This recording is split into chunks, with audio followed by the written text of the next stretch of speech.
يحكي الجيل، كل جيل يحكي الجيل.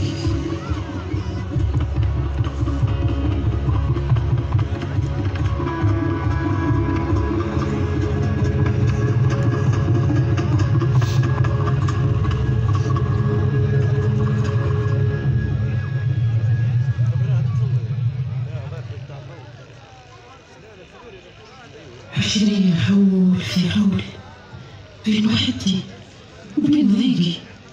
يا هل ترى الجيش مرسول يجيب النبي من رفيقي. يا بنيتي 20 حول في حول ما بين سرة وشجرة. ايه يا والدة الفكر مسؤول والقلب ماهوش حجرة. يما ثم مش نبيع على بني عمنا. من يوم ودوا دباشهم والصبح لموا كشاشهم صارت بعيدة ديارهم ولد قليل أخبارهم. يا بنيتي علاش نرحل معاهم؟ كل مرة نفس الكلام، هم يحلوا من قلة المي وحنا ما نقدروش نخلوا برنا. لكن اش درنا بعدهم؟ غير الشقاء في بعدهم والحال هو الحال.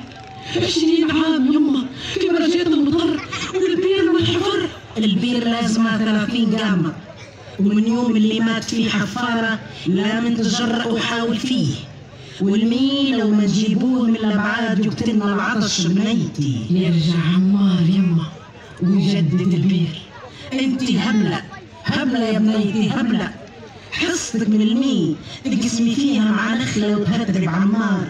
اعملي عقلك، اللي مشوا مبعد أهل السر على أهل الفتيلة.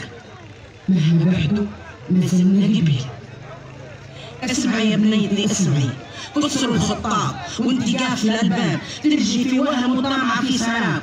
انسي عمار، الوهم خداع ما يعمر ديار.